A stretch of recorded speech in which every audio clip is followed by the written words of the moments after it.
Hi everyone, we're back with the 2020 Biz Kickstart event, and it is me on my own this time. It's going to be amazing. Not interview style this time, just me talking non-stop for as long as I can. All about the five mindset keys, of being a full-time business owner. Because people that start a business, generally, it's like a small thing. Maybe it's alongside a job. Maybe they're doing it as a hobby almost to get started. But there's always that moment. There's always that moment in time when you want to commit to it. You want to really dive in. You want to turn it into your full-time gig. It wants to be the thing that you spend the most of your time doing. Now, one of the first things to think about, so the first key is about commitment. That's the first one, all right? Before we dive into that, I thought I'd share a little bit about me for those that have no idea who I am. So my name is Mike. I am a speaker, podcaster, I'm a coach. I help people take their side hustles full time and come at it from the mindset angle, hence the title of the talk. I can help people go from a side hustler to a full-time business owner within 6 months. And I tend to do it through coaching and events and workshops and all those things. So it's been a massive journey for me from being a tennis coach when I first started coaching to then a personal trainer. And I started the online world because having two health conditions became something of an inspirational thing for a lot of people. So I went down the inspirational road and putting my story out there to see what happens. Basically, people started to value it more than I did because I was living it. So there was a bit of a disconnect for me, but other people were like, that's amazing. How on earth did you were able to do this thing? And I realized that it was the mindset, the mental strength, mental toughness was how I managed it. And this was back when I was about 18 or 20 years old. So it was something that I've been doing unconsciously, I guess, all my life, but it started to build up to a point where I could start teaching others to do the same thing. All right. So I covered everything from self-esteem to self-awareness to self-confidence to self-belief, everything stemming around the person, but also how to use that in a way that grows your business as well. So because I was a tennis coach and a personal trainer, service-based businesses became my thing. And they were the kinds of people that I started to attract with my story, and people started to really relate to some of the stories that I was sharing. So that's how all that kicks off. One of the things that I needed to do, what my clients needed to do, and what I think you should do as well, is really understand that there is a higher level of commitment. Now, a bit of a flip of the switch, if you will, around commitment is that sometimes it's not about what you've got to say yes to, it's about what you're saying no to. Because if you agree to do that thing, you're also telling the world basically that you're also not doing other things. Now, when you first start, when you're growing the business, you'll probably say yes to more things. You probably say yes to everything, and you don't have a whole lot of opportunities coming your way. So you want to say yes to everything. You want to create your own opportunities. You want to get yourself in a space whereby commitment is something that you create yourself first. All right? Something that doesn't happen to you, something that doesn't happen for you, something that you have to proactively go out there and get. Everything from if you want to speak, you have to put yourself forward for events because you're unknown and no one is going to reach out to you randomly because you believe that you're a worthy speaker, right? The whole law of attraction thing is if you're just starting out, no one's going to randomly message you without you putting the intention out there, physically out there. No one's going to know you exist. So you've got to start pitching yourself to events. You've got to start pitching yourself to things like podcasts, events like this one, right? So I was able to get guests on. Some people wanted to be guests. It's just how things work. Now, It's the same thing with if you want to go traveling somewhere, you want to put yourself out there in a big way, when you first start, you've got to go out there and get it.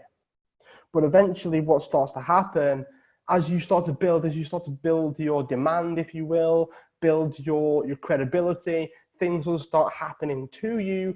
Things might start being given to you to a certain extent. And you've got to start realizing that when you say yes to something, you're also saying no to something else. So this is something that happened to me when I had to decide between online work and then offline work with the other businesses that I was running, because I have the tennis coaching and the personal training at the same time.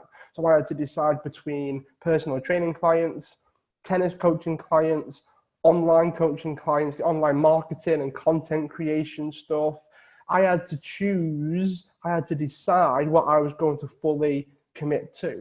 And it became a game of slotting things into place. It became a game of integrating things in. It became a game of organizing yourself. All right, it became a game of how can I make this work?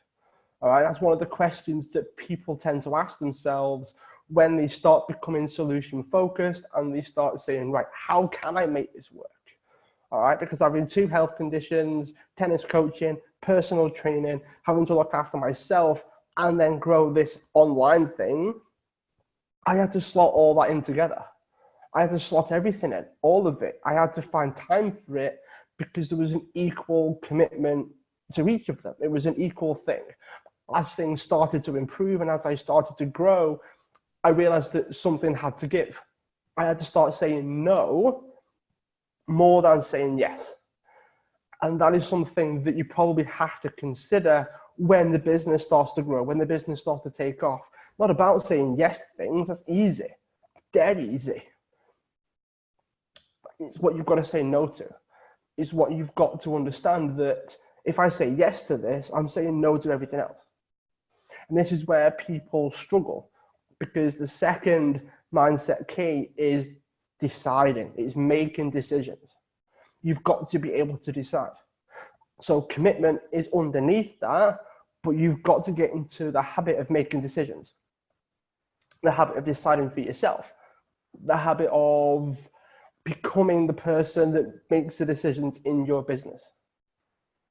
Everything from how many clients you have, when do you do your admin, when do you do your marketing, what sort of marketing do you do? Is it email? Is it social media?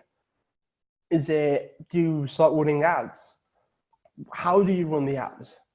What pictures do you use?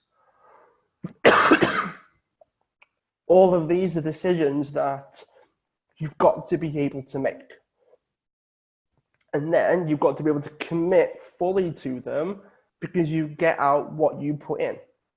You get out what you give, right? It's not about expecting the return either. Because if you do that, you'll expect the return on every little bit that you give. But that's not always the case. But if you give without the expectation of return, you'll keep giving. And eventually something has to happen because you give so much. Whether it's you're guilting people into it, excuse me, whether it's guilt, whether it's people want to give to you because you give to them. So there's like people want to reciprocate what you give because they want to, right? Bit different when you try to take things from somebody. So that's number 2, right? See, I'll get a drink behind me. I had a weird throat all day today. Crazy day.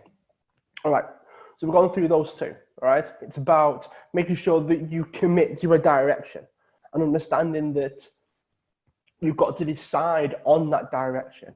You've got to decide what to say yes to, what to say no to, and then you have to commit to the point where you get out what you put in, and you get better results sometimes based on your commitment. All right? The third one is all about, excuse me. The third one is all about improving yourself.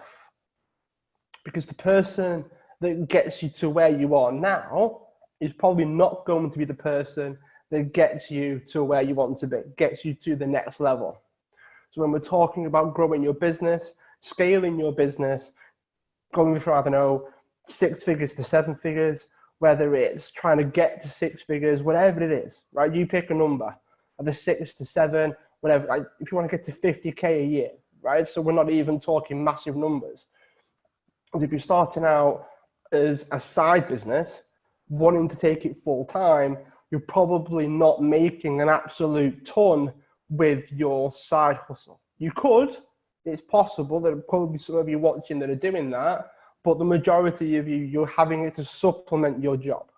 So, or your hobby or something you get paid for, right? Whatever it is. So one of the things that we've got to realize is you probably have to improve at something. You probably have to get better at something. So you've got to become a student again. You've got to be prepared to not be good at something at first. You've got to be prepared to learn, be prepared to improve, okay? Because, you know, when I first started running events and summits, I didn't get that many people, not only as speakers to these summits, but people turning up to the events, people registering for the events. This stands as my best one, right? Whether it's people wanting to become a speaker, whether it's people registering, whether it's people showing up to the events, whether it's people liking the events. This stands to be the best one that I've ever done. So what's happened in the meantime? Well, I've got better at marketing, better at speaking, better at talking to people, better at marketing. I'm at a whole different level compared to where I was just 12 months ago. Excuse me. Oh, I felt that. Crazy. Anyway. When you improve, when things grow, when you develop, when things improve, you'll naturally get better results. So if you devote yourself a bit of time every single week or every single day just to research something, just to learn something new, and sometimes you even just read something or watch something and it just confirms what you're already doing. Surely that's also a good thing because you're on the right path. So to treat everything like that, the mindset shift of a beginner and being keen to learn is one of the keys of actually becoming someone that is getting the results that you want. When someone's getting the results that you want is also learning. So you've got to be an expert in something, but also learning in other areas. An example for me would be video is a prime one, right? So I was never comfortable in front of the camera. I hated it the first time I did it. I was about 16 and it was terrible. It was horrific. I wasn't very good in front of the camera. I was nervous. I mean, sort of like stiff as a board, reading off a card, hoping that it was good. And it didn't work because I wasn't comfortable in front of the camera. Things are very, very different now. And it's the same for, it's the same for another thing that I'm not very good at, right, is cooking. So I learned how to cook, learn how to use the kitchen. I'm still not very good, right? This is a recent thing for me, but that doesn't mean I can't be good at other things. So the things to consider is learning something and having that beginner's mentality for some aspects allows you to improve as a person. And every time you improve as a person, you develop, you grow, you learn new things, and you can put your better self to work. All right, obviously, I've used 2 examples there, right? One that's business related, one that's not business related. But you've got to put yourself in that space whereby you're able to learn something new, because it's quite humbling to be a beginner at something. It can be anything. It doesn't have to be business related, but it also can be. That's why big companies have like a research and development aspect. That's why there are people out there that research new technologies and research what the future could be like. And then the highest level people, the highest level companies and businesses that are able to do that, they are ahead of the people that don't. Because they learn it, they try and figure out how to do it. All right, that's what it's about. So commitment, making decisions, committing to learning and having the beginner's mentality for some things. All right. The fourth one is about, I suppose, in line with the commitment aspect a little bit, but not 100%, because it's about seriousness. And I don't mean like you've got to be all serious on camera and you've got to be professional. I don't mean it like that. I mean it as in you've got to treat your business like a Fortune 500 company. You need to have processes, you need to have systems, you need to have routines and rituals and workflows and to-do lists and daily activities and weekly activities and monthly activities, and you need to have recaps. And if you've got staff or if you've not got staff, you need to have a meeting with yourself sometimes. You need to have like a weekly recap on how things went and then what we're gonna do next week. It's just ways of showing that you're serious about what it is that you do. You've got to be aware of what's going on. You've got to analyze things. You've got to, as they used to say in the coaching world, to plan, do, review. Right? So you plan something, you do it, and then you review it. That's what it's about. It's about being aware of what's going on. Because if you're not aware of it, how are you going to change it? If you don't monitor it, how are you going to know that it's working? One of the reasons why a lot of entrepreneurs and people that want to grow their businesses go through the motions is because they're not monitoring anything. They're going through the motions because they've not got the level of awareness about what works and what doesn't. So, I was guilty of it. I go through the motions every day, no idea what worked, no idea what didn't work. And I got to a point where it was like, well, I'm going through the motions here. I don't know what's working. I don't know what's not working. And I just get up every day and I just do the same stuff as I've always done because I didn't know any better at the time. But the only way that you'll know what works and what doesn't and how to improve it is by learning new things, seeing if there's any new things that are coming up. Like, for instance, you can research about how to use the platforms, like how email marketing works in 2020, how Facebook is changed in 2020, how to market yourself on TikTok in 2020 or whatever it is. You can research all that. You can compile like 10 or 20 articles written about people in the industry about how to do whatever it is that you want to do this year. And then you can learn it and research it. And you can drop the stuff that doesn't work or change the stuff that isn't doing as well as it could, because you're doing two things. You're learning new things and you're analyzing what you're currently doing. So if you change what you're currently doing based on what you're learning, you'll naturally improve and change new things. And you'll come up with new ways of doing things because you're doing those two things. Changing what you're doing currently, and you could be adding something brand new to whatever it is that you're doing based on what you found. Now, obviously, this has to be based on what you want to learn, or you want to improve on. So I would always suggest something non-business related and something business related. Otherwise, you'll probably lose your mind if you don't be able to detach from your business. I never suggest anybody work 24/7 and always be switched on. But people with big businesses are naturally always switched on anyway. So they've got to find some way of escapism somewhere. That's beside the point. So when you do that, you create this ecosystem around yourself. That's what we've got to do. All right. So commitment, decision making, beginner's mindset, right? And they're the three main ones. Because if you can do that, and if you can grow everything and move everything forwards in that way, you'll naturally start to feel like you're making progress.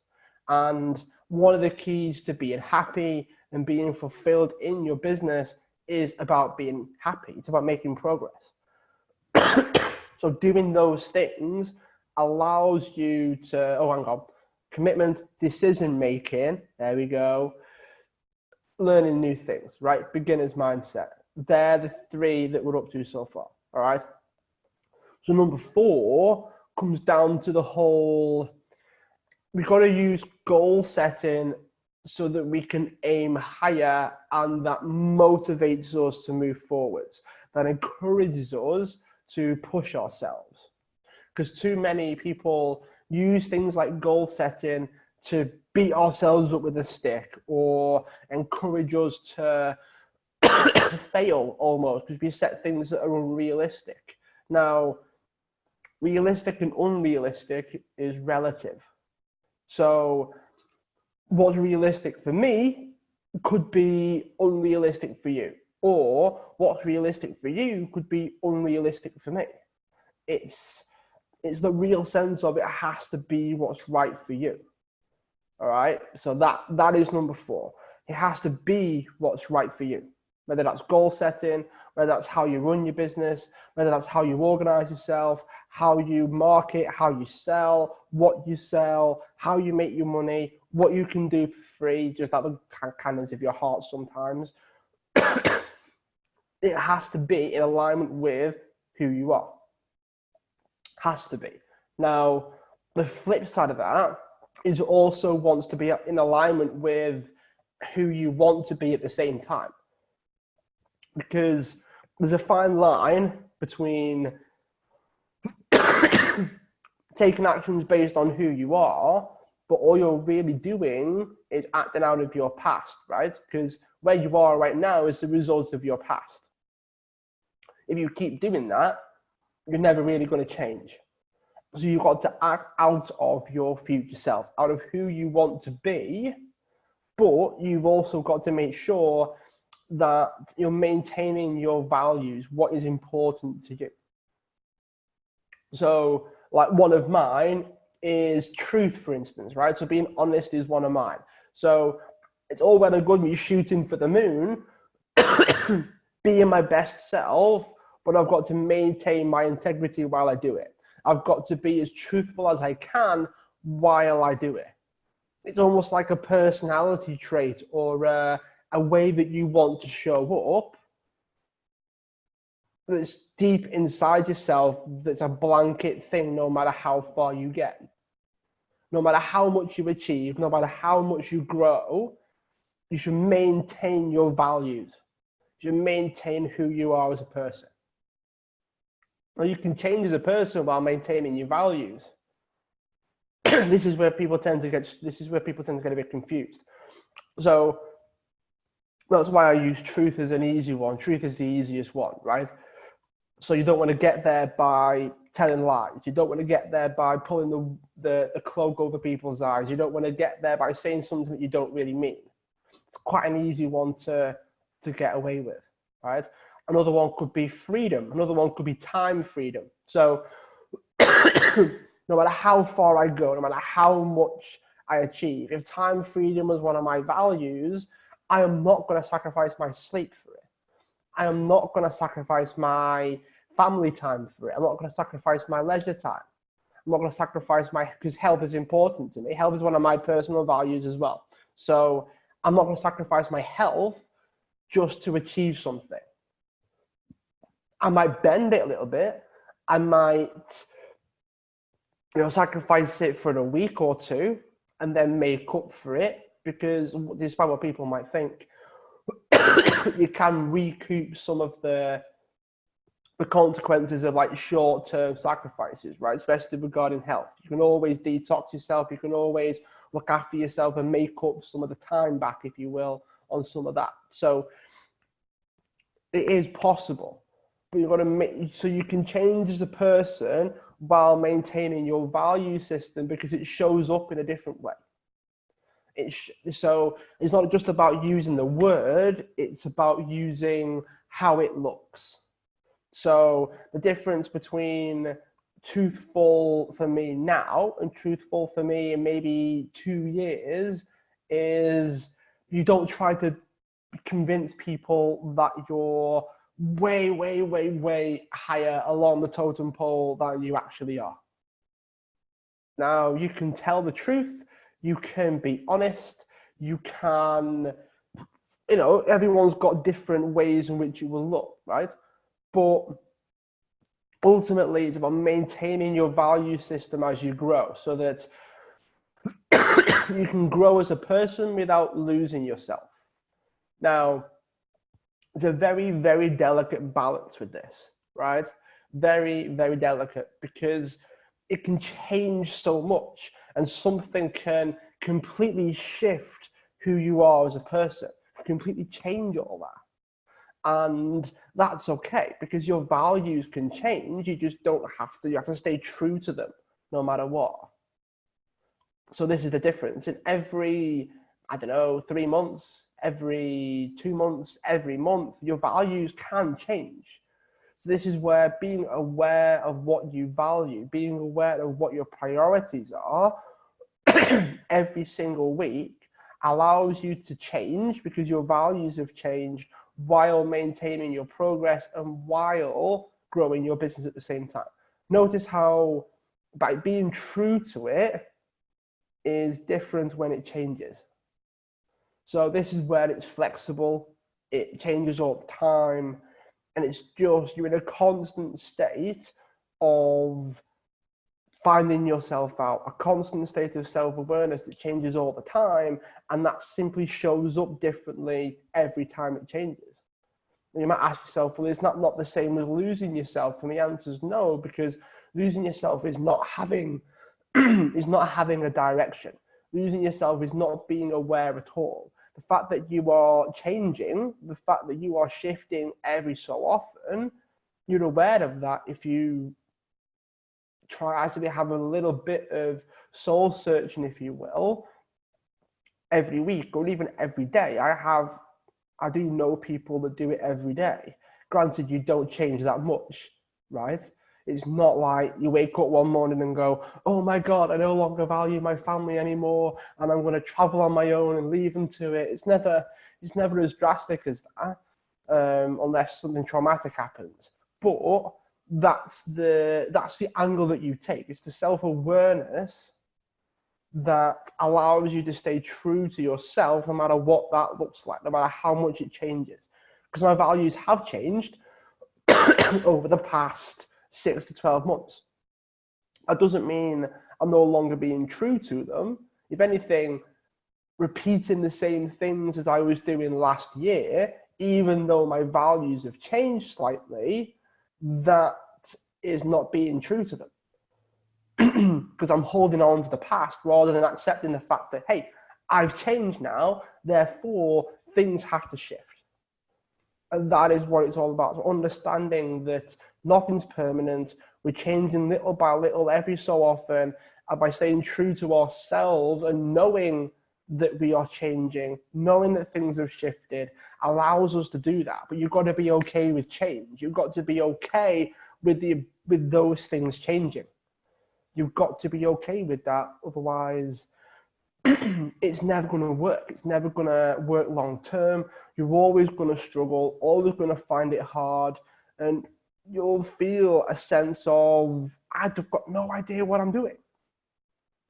But if you can find that and you can shift yourself towards, okay, I know who I am, I know what my value system is, I know what my priorities are going to be this week, let's do this.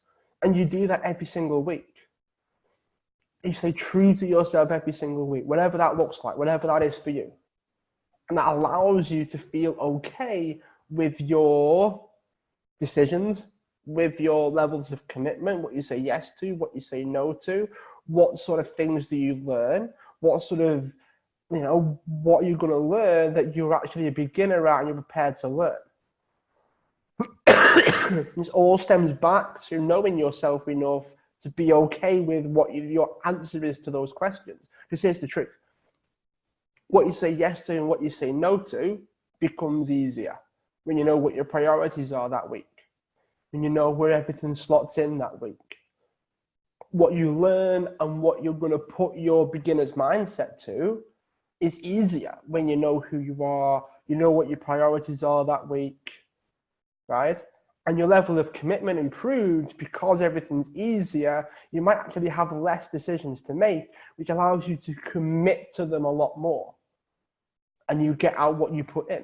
So you're going to get more results just by acting in accordance with who you are as a person, while factoring in the fact that you're learning, you're growing and developing and becoming the future you, as opposed to holding on to the past.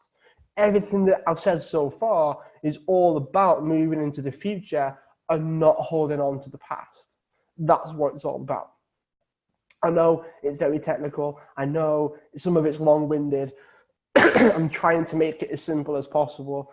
But until you are self-aware enough, until you monitor things, until you figure out this, you could always be going through the motions, always be searching for something that you don't really know what it is. But when you know what it is, the search becomes easier. If you never know what it is, the search is always going to be more difficult, always. Because part of the journey is figuring out which direction you're going in. All right? Now, when I was putting together what I was going to do for this, I couldn't actually think of a number 5. I was sat down, racking my brain, and I thought, I've told everyone I'm doing 5. So I was like, right, I need to think of a 5th one. What can I come up with for a 5th one? And I sat there for about 10 minutes and I thought, well, let's think about this. Let's think about this one, because this is a part of the value system. It's part of figuring out who you are, but it links with the future focus thing. All right. Now, this is a big step for a lot of people, but you've got to stop seeing yourself as working in the business as much. Business owners work on their business an awful lot. Think about it as like 90% on the business, because marketing's on the business. So if you think about if you're a service-based business owner, in the business is you delivering the service. Everything else around that is on the business. So you've got to shift your identity away from, like, I'm a service provider, to I'm a business owner. I am the CEO. I am the owner of this business. If you factor in some of the things that I've spoken about, that already adds in to, like, okay, how do business owners conduct themselves? How do business owners look? How do they show up? So this comes back to the old principle of, you've got to wear loads of different hats when you're a business owner. You've got to be the marketer. You've got to be the seller. You've got to be the person that delivers the service. You've got to be the person that, you know, we often used to say when I was a personal trainer, that when you start your own gym, you're the cleaner and the owner and the secretary. And so you do everything when you first start. Because a part of that is the learning curve. A part of that is learning new things. So many people start a business without realizing that you have to learn the things that you don't know, and you have to do the things that you don't want to do. Business owners, you know, when you run a gym or you own a facility, they don't want to clean toilets, but if you can't afford systems or processes or staff to do the things, you've got to do them. As part of it, so you want to think research and development, cleaning, delivering the service, marketing, selling, building relationships, community, collaborations, all the different things that go into it. Service providers don't think about those things. Service providers don't think about what goes on behind the scenes. Okay, the 50 odd messages that I had to send to run this event, or hundreds of messages, in fact, that I've had to send to not only get speakers in, get the marketing sorted, organize, you know, designers and all those things. I don't have like a 10-person team doing all this for me. And I don't mind that, because getting back to what I said, it's the beginner's mindset. It's the learning how to do it. I actually enjoy part of all of this, all of it. That's why I do it. So that's part of the whole identity shift, is it looks a certain way. Now, people are scared to do this because they're not very committed. People are scared to do this because they've got to start saying no to some of the, like, imagine if you're a service provider and you've got to spend an hour a day on marketing that you could be spending delivering the service to clients or customers. What would you rather do? Now, this is where your mindset has to shift away from service provider to business owner.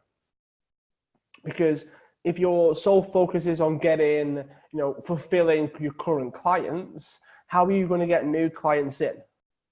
Marketing, selling, the other stuff, the behind the scenes.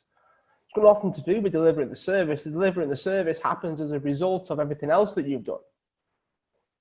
But until you see yourself as a business owner, it's very, very hard to do that. The amount of people that I used to work with that would run their business solely on referrals and word of mouth, which is fine. That works. It works really well at a smaller scale. If you only need 5 or 10 clients a week, then great. But what if that suddenly becomes 40? What if that suddenly becomes 50? What if you start to scale up and suddenly you can deliver it to hundreds of people? When you start to look at it that way, you realize the importance of looking after yourself. You realize the importance of systems, processes, making your life easier, scheduling, taking certain things seriously, having the weekly meetings and organizing what works and what doesn't, analyzing things, becoming more self-aware of what works, what doesn't, what can you improve on. It all stems from taking things seriously, becoming the business owner and the CEO of your business, not just working in the business and that's it, praying that people give you referrals, right? It doesn't always work that way.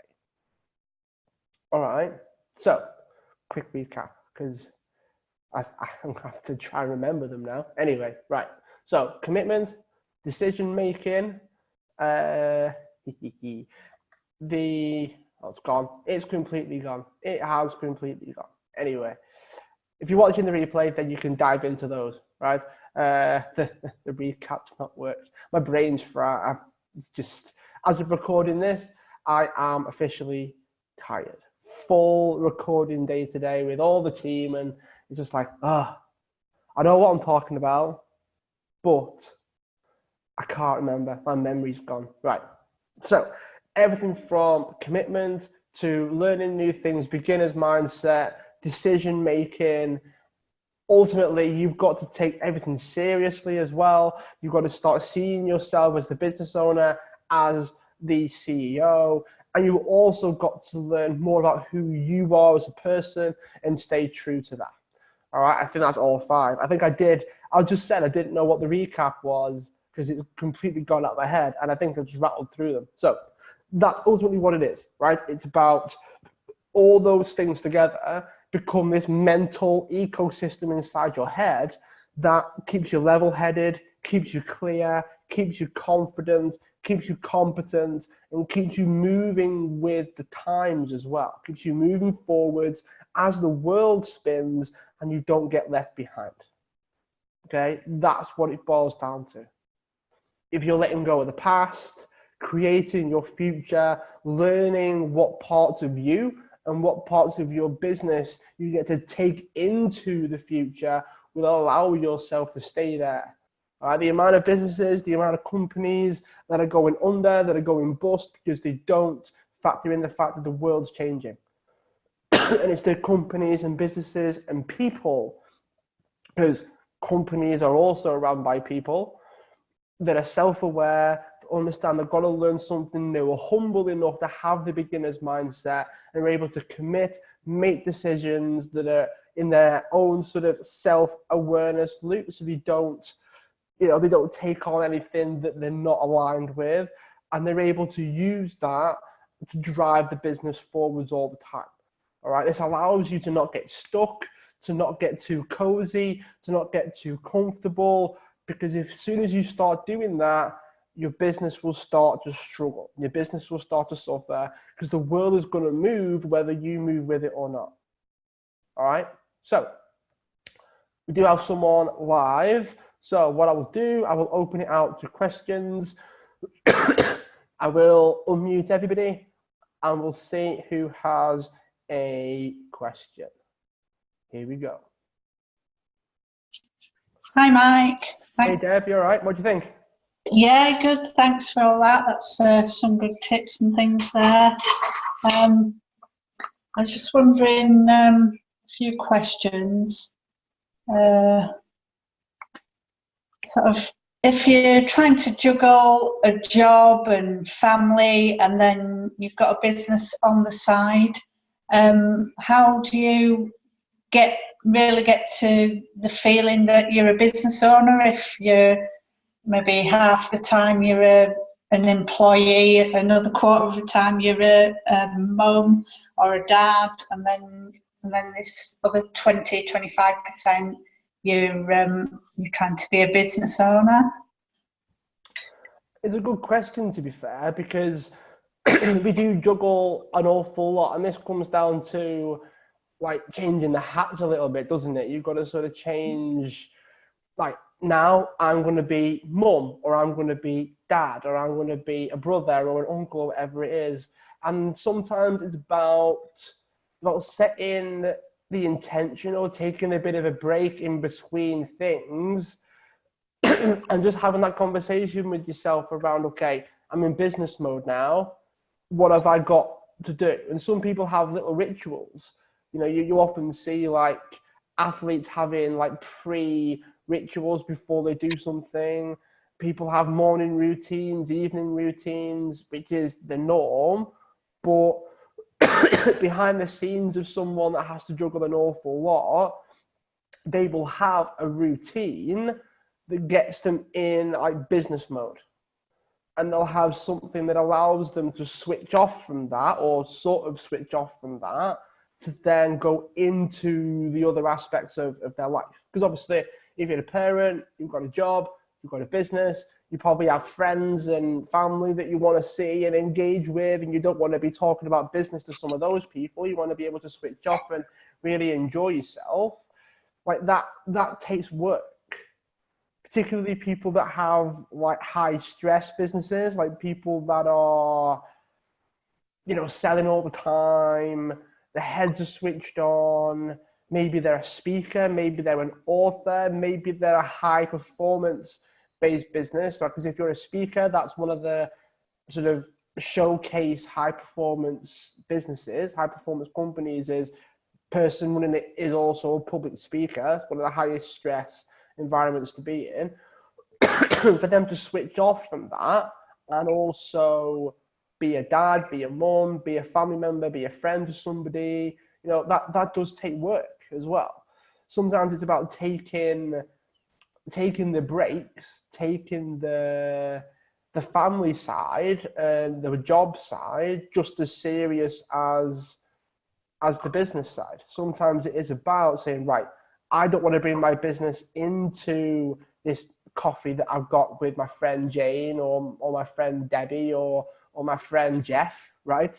It's about having that say, right, I'm switching off from work now. I'm going to turn my phone off, spend some time with Jeff, and I'm not going to mention business once. I'm just going to keep it light, keep it conversational, have a laugh, tell a couple of jokes, and I'm going to have fun. Which to your average person, they don't know that conversation happens. It's all going on inside your head. Mm-hmm. But sometimes you need that conversation, otherwise you'll sit down with Jeff, or you'll sit down with Jane, or you'll sit down with Deb, and you'll sit there and all you'll talk about is work, because you've not fully switched off. You've not been able to detach from the business to go into like being a family member, being a mum. Now, I mean, everyone has greater and lesser degrees of that, right? Like, it's easier if you're in an office, because once you leave the office, you're good. It's easier. It's not saying it's easy. It's easier because you've got a designated space. And when you leave that space, you can shift your mental state a little bit. That's why people, like, I used to work out from home and I can't. It does my head in now. But when I go to the gym, I can be in workout mode. When I leave the gym, I can be out of workout mode. So it's that same sort of thing. That's why the environment is so important. If you have an office at home or at job or whatever it is, it's easier to make that shift sometimes. I mean, it's not for everybody, but the people that do it really well have that conversation. They have that intention setting, if you will, like between situations, not just in the morning, not just in the evening, but potentially several times a day. Mm.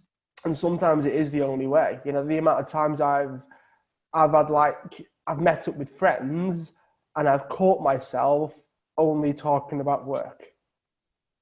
Yeah. Or sometimes only talking about me, because I talk a lot, which I'm sure you're probably aware.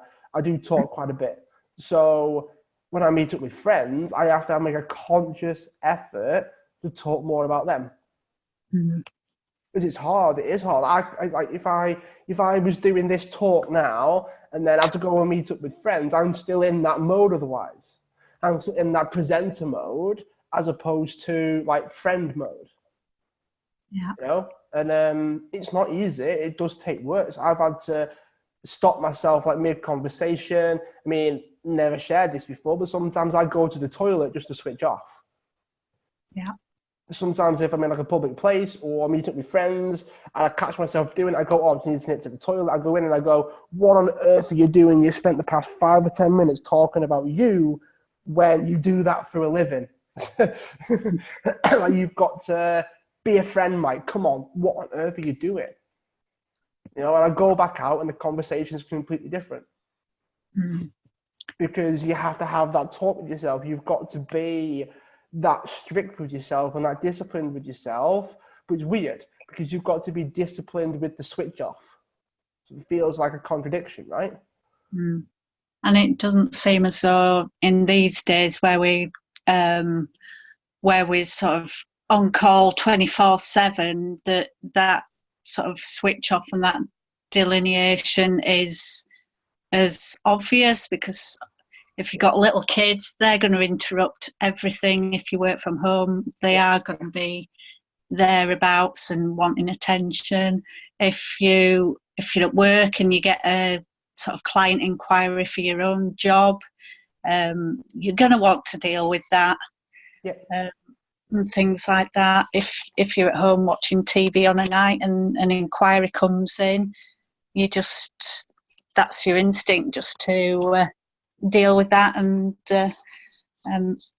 because it's your business and your passion, that's what you'll gyrate to. That's it. And you will have conversations with people that all they talk about is their work because they love it. Mm. And that's okay, I get that. But your friends probably aren't bothered. Yeah. They probably just want to talk to you. They just want to chat. They just want to hang out. And you're busy like chatting about your business. Yeah. It's not, I mean, in my mind, that's not what it's there for unless they ask. Mm. If they ask, fine. You can rattle off, you can go into speaker mode and you can go completely over their heads in one ear, out the other. They don't understand it, they don't get it. And then you go back to more topical stuff that they're actually more in tune with. That's okay. But I don't talk people's heads off, aside from right now. I don't talk people's heads off like all the time. I love what I do. But in my head, I've got that switch now. Over the years, I've developed the whole, well, make it about them. And if they ask about me, I tell them because they've asked. I don't assume the whole world wants to know what I'm up to, which it takes a lot. It does take work at first. It is hard because the more passionate you are, the more people you want to tell about it. I can happily walk around to every coffee shop locally to me and tell the whole world about what I'm doing, but they just won't care and they'll think I'm an idiot and they'll, you lose friends that way. Yeah. So it's not easy, but it is that intention setting. It is that conversation with yourself. It is that catching yourself when you start feeling yourself going off the edge, when sometimes you've got to do that. You've got to have that separation. And you're right, in the world of cell phones, oh my God, I feel old. Smartphones, in the world of everyone being switched on all the time, and social media doesn't help with that, because people are switched on constantly. The screens and all that switch, it keeps our brain switched on. And not switched on, but it keeps us like engaged, which is difficult. It's very difficult to switch off. Very difficult. That's why people struggle with sleep. That's why people struggle with their attention spans. That's why people struggle with a lot of things that people take for granted and people assume is okay, because everyone has it. Mm. And I think that it's the only way, unfortunately. I think that it has to be structured. You've got to be disciplined with it. And if you do run a business from home, if you are running it online as well, if you do have a family, it's not easy, because, you know, I have a lot of respect for parents, as you know, Deb. So I know how hard it is. And you combine that with, hey, online business, combine that with trying to give your family the best version of you that you can, without constantly droning on about work and how stressful it is and how hard it can be sometimes, because the kids just want to be kids. They just want your time. They just want your attention. Mm-hmm. And I don't think it's ever been harder to integrate work and life. I don't think it's ever been harder, because everyone now like wants to be like famous online. So, which is a bit of a pain, but it's one of those things where unfortunately it can change your life. Unfortunately, it can change your life. So, but that becomes work then. So everyone in the world has this online thing that is almost like a job. You know, like if you like, there are people with like millions of followers just online that no one knows about. But there's the responsibility aspect. You know, responsibility is a huge thing. Pressure is a huge thing. If you've got like millions of followers online, like that messes with your head as like a teenager. Yeah. Or someone in their 20s or even 30, messes with your head no matter how old you are, let's be honest. So there is that, and that is the element that is hard to balance. It's hard to switch off from that. You know, someone's got like 3 million followers on Instagram, and they walk into the coffee shop and they're having meetings with their friends, and they're always on their phone, and they're showing you what pictures that they've done. And you honestly, as their friend, you don't care about that. You support them, you like the fact what they're doing, but when you sat down having a conversation with them, the last thing you want to hear about is what their so-called hobby job is that they've got online. Mm. You want to just talk to them about like anything other than work. But life has become work now. Yeah. That's part of the issue, is that life has become work. Mm. Because of the rise of like personal brands, everyone can be a celebrity, everyone's got the potential to do it. It is like work, you know. You often hear like people are gonna almost borderline get arrested for jumping over airport fences to get in front of planes to take pictures to make it look like that they own a plane, because that's what gets them the most number of likes. And then they get followers, and then they become famous because of 1 or 2 pictures. And people do that.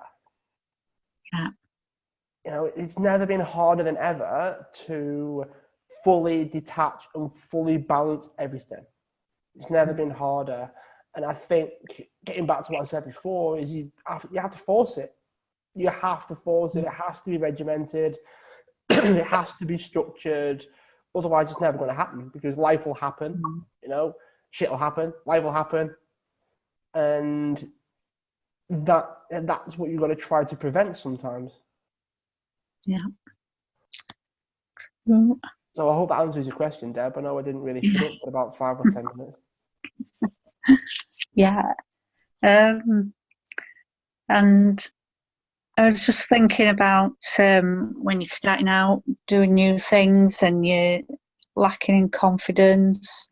I think it can be easy to avoid taking action and putting yourself out there, doing lots of research and watching videos and podcasts and things.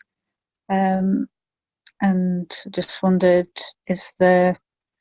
what are the tips to like realise it's sort of the awareness that you're using these things to avoid taking action? Oh, okay. So is it where like you sort of buy all the courses, listen to all the podcasts, read all the books, download all the freebies, but then you never find yourself taking action, yeah? Yeah, yeah.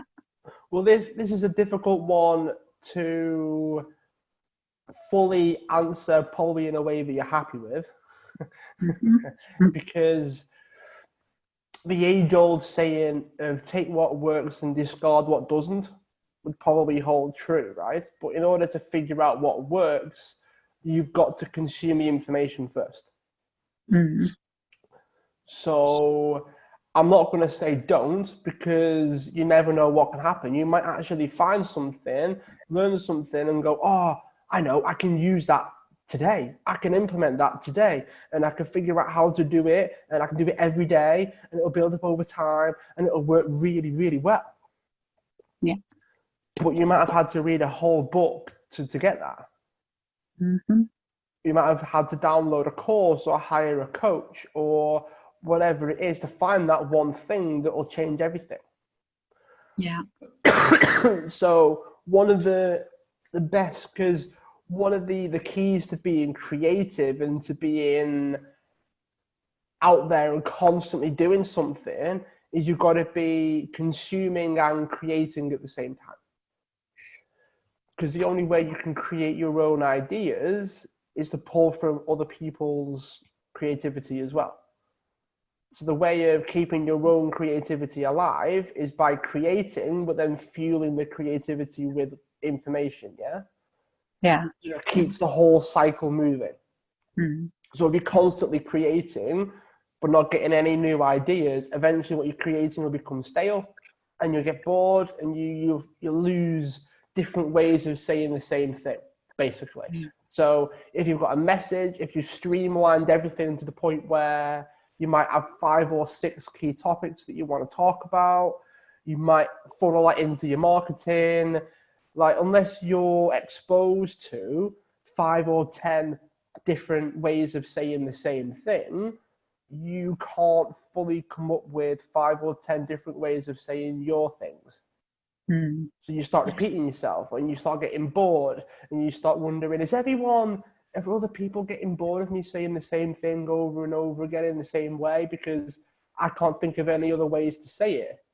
You get that by keeping your brain churning and keeping your brain creative. And a big part of that is actually consuming information. Because what happens is your brain will process it all, and you'll come up with your own ideas, your own ways of doing things, your own take on the same thing. And that's part of it. That's part of how you can churn out the same ideas, but in different ways.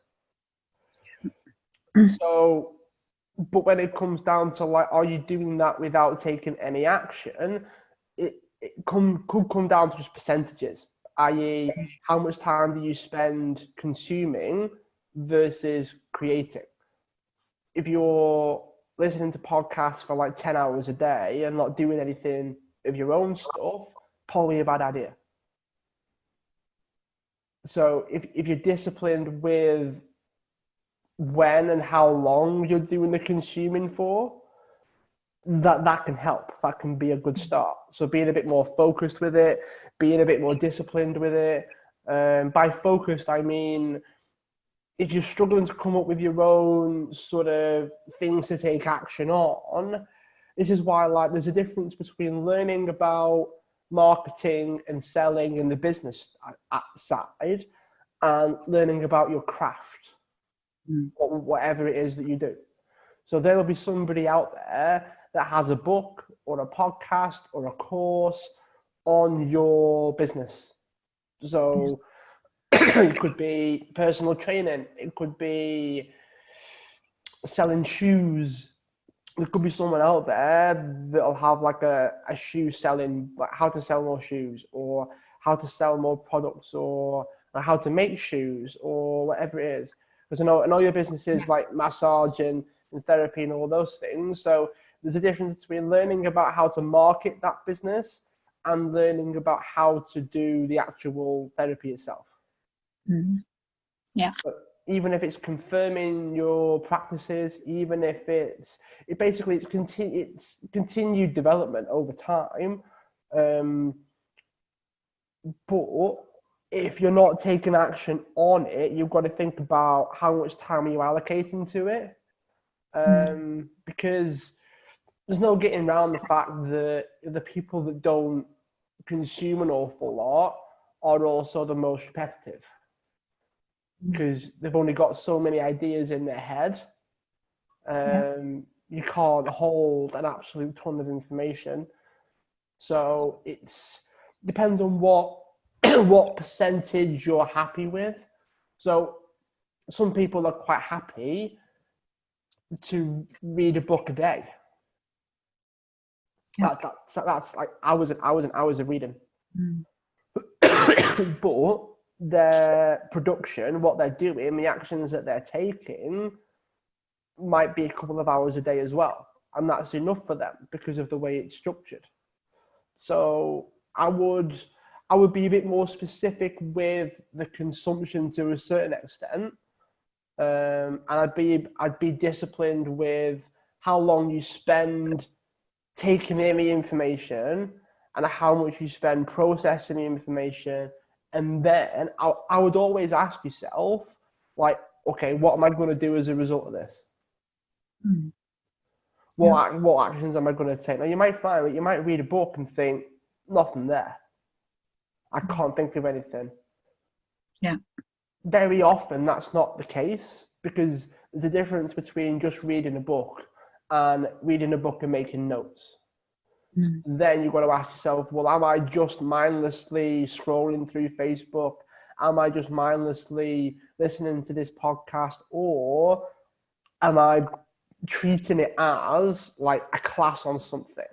Am I treating it as education? Am I sat there with a notepad, with a notebook, making notes? There might be one little thing in every podcast or every book or every course module that you'll ever read or listen to or watch. But sometimes it's trying to be a bit more intentional with it. Otherwise, you might miss it. Sometimes you might just miss it. Yeah. So it's not easy, because I'm someone that listens to podcasts instead of the radio. So some of my podcasts are for entertainment. Some of my podcasts are for switching off. Some of my podcasts are for learning. So I understand where you're coming from. But it's about having because it's weird, because I mentioned discipline and I make it sound like it's dead regimented and dead like strict. Yeah. And I personally don't like to see it that way.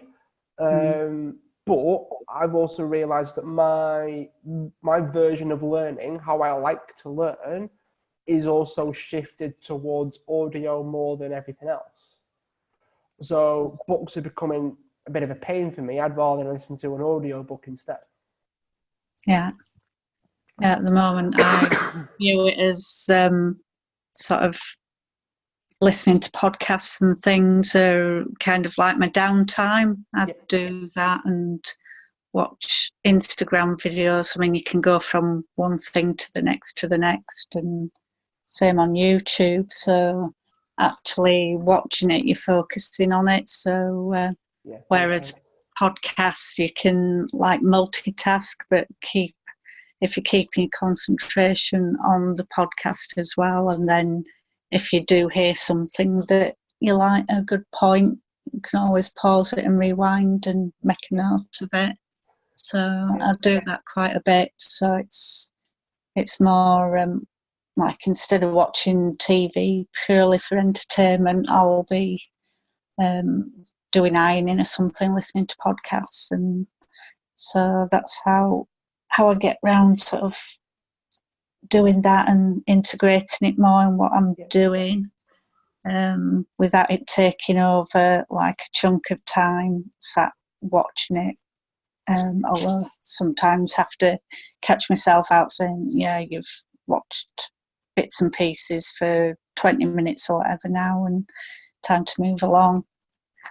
Yeah, I mean, I also don't advise, if you listen to podcasts as like downtime and things, sometimes it's about being okay with not getting anything out of it. Yeah. Like if you're doing it instead of watching the TV, because the TV was completely mindless, and at least with a podcast, there's a sense of like you're subconsciously consuming the information. So it's better than sat there and just completely zoning out watching the telly. Sometimes you've just got to be okay with not getting anything overly tangible out of it because it's downtime. Yeah. If you want to get some, because I get the impression of what you said there, Deb, that when something does come up, you do make a note of it and you do write it down and you do process it and you do learn from it. Yeah. So it's not that you don't do what I said. I think there could be simply an element of potentially you were hoping to learn so much more from what you were consuming, if that makes sense. So like if I was making more notes from these podcasts and these YouTube videos, I feel like I was getting more out of it. Well, in a way, it's like my entertainment sort of thing. So, but obviously with the learning aspect of it, so I enjoy listening to it. So it's not as if I'm there waiting, expecting loads and loads of information. But there are lots of points that you think, oh, I really sort of can relate to that. So it's worth making a note and putting my own aspect on that. So yeah, I think it works for me anyway to integrate it that way. Yeah, I mean, you seem to be doing a good job on that front. I guess what could be happening, I mean, I'm not sure, obviously I don't know what you're actually listening to, but for instance, I know you do a lot of massage stuff in your own business. So if you listen to a massage podcast, you might get more learning information from it than just a business podcast or just a lifestyle podcast. So potentially being a bit more specific around what it is that you want to learn might also help. Listening to a YouTube video on meditation and you want to learn meditation, you'll get more out of it. Yeah. So that might be worth doing. Sit down and go, right, I want to learn about, we'll use meditation again. I want to learn about meditation today. Okay. There's YouTube videos, there's guided meditations, there's podcasts that have meditation, couple of Googles, couple of searches, get those up, spend an hour listening to those while you're doing the ironing or whatever. You're probably frantically making notes at that point. Yeah. So there is that element to it as well. I mean, I get it. I listen to podcasts because I just want to listen to podcasts. A lot of it's just confirming the stuff that I already know, that I already do. Some of it's like, oh, that little thing there that I didn't see coming, I'll write that down. So sometimes there's that as well, but it's, yeah, I suppose if you treat it, going back to what I said before about the beginner mindset to a certain extent, it's about, you've got to be a bit more specific with where you go sometimes for the information, because that can sometimes help. If you listen to a podcast from a fellow influencer that's a general podcast, you never know what they're going to talk about. So you could listen to 10 podcasts and be like, well, I got something out of it. I got a bit of a kick motivation wise, and that was pretty much it. Or You could use meditation again. I'll just Google guided meditations, and I'll Google like a meditation podcast. If that's what you want to learn, and you'll get more out of it than listening to the more general stuff. If that makes sense. Yeah. So yeah, that'd be what it's sometimes about treating everything as like an online course or a course material, and just think about, because it's hard if you do something for leisure or do something to switch off, that's okay. Yeah. But then sometimes you've got to sit there and go, okay, well, I want to learn about this thing. Where can I go? What's the best place for me to go? If it's videos, it's probably going to be YouTube or Vimeo or somewhere like that. But if I like to listen to it while I'm doing something else, it's probably going to be podcasts or audio books or whatever it is. So yeah, it's weird because you've got to integrate it into what you're already doing to a certain extent. But if you can tot up like 6 hours a day on like audio related stuff, which I know a lot of people listening is like, that's a lot of hours. But if it's while you're doing other things, it's easy to just have it on in the background sometimes. So if you're in that space and you can incorporate that into learning, and you can get the best of both worlds when you do it like that. But sometimes you've just got to, it's hard because you can listen to like celebrity podcasts and get nothing out of them. Yeah. Because they're too general, they're too like philosophical, and your head just melts and you just think, it was good as a bit of a zone out, good as a bit of a pump up, but I didn't really learn anything. Yeah. But if you didn't want to learn anything, you just wanted that sort of extra voice in the room, right? Then it's almost fulfilled its job. It's done its job at that point. Yeah. If that makes sense. So I guess it could be about being more structured as well. If you're structured with it, if you say to yourself, right, I've got an hour late and I want to dedicate to learning something, I want to learn more about this thing, that might work out better than listening to podcasts continuously and hoping that something comes up that you can use. Yeah, well, if I think if I was specifically looking for something, then I probably would devote more attention to it and be specifically listening out and notebook at the ready.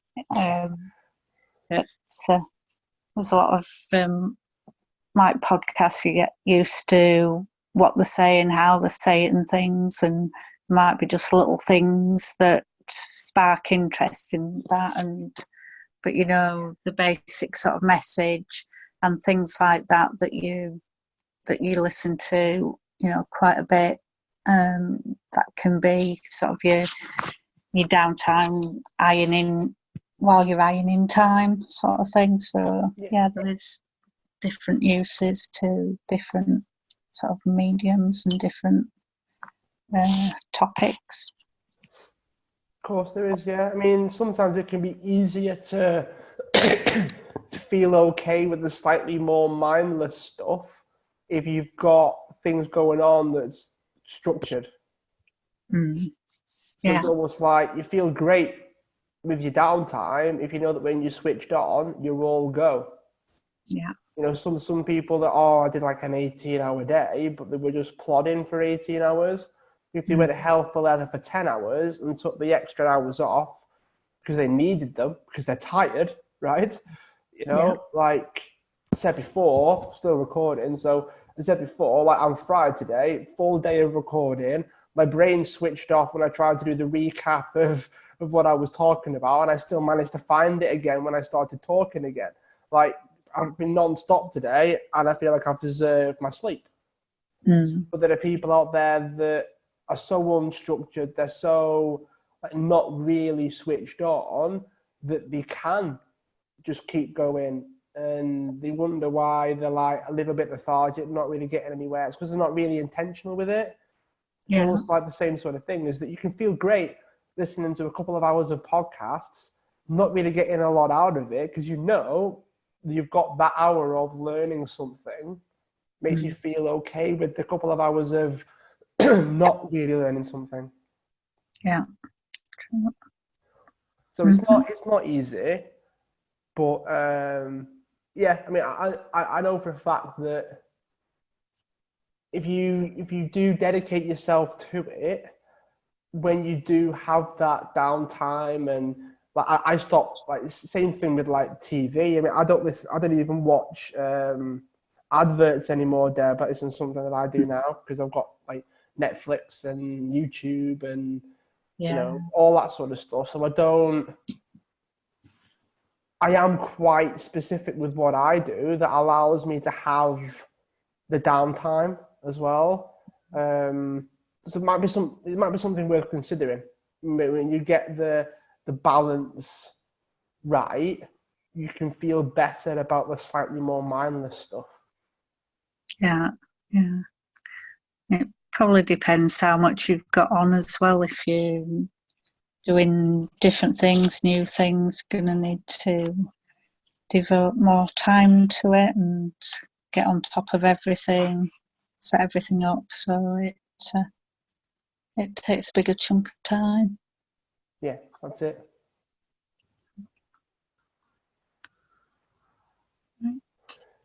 Any other questions, Deb? I think that's it pretty much. Thank you. All right, awesome. Well, it's been great to have you on live. And yeah, look forward to the future guests. I thought I'd take a bit of a moment. I'll do it at the end of the event, but to say thanks to everybody that has joined in. Thanks to everyone that was speaking. And you can find me on Instagram, Facebook. I have a podcast. I've got a Facebook group, which is the Side Hustles Hangout. So if you want to take your business from a side hustle to full time, that is the group for you. My podcast is the Ask Mike Show. So I dive into more philosophical things. So everything really from life, business, lifestyle, relationships. I ask questions, and answer questions about anything in general. All right. So hopefully you can check me out. I will leave the links in the sort of the blurb for my talk. Hopefully you all enjoyed it. And I look forward to chatting to some of you again very, very soon.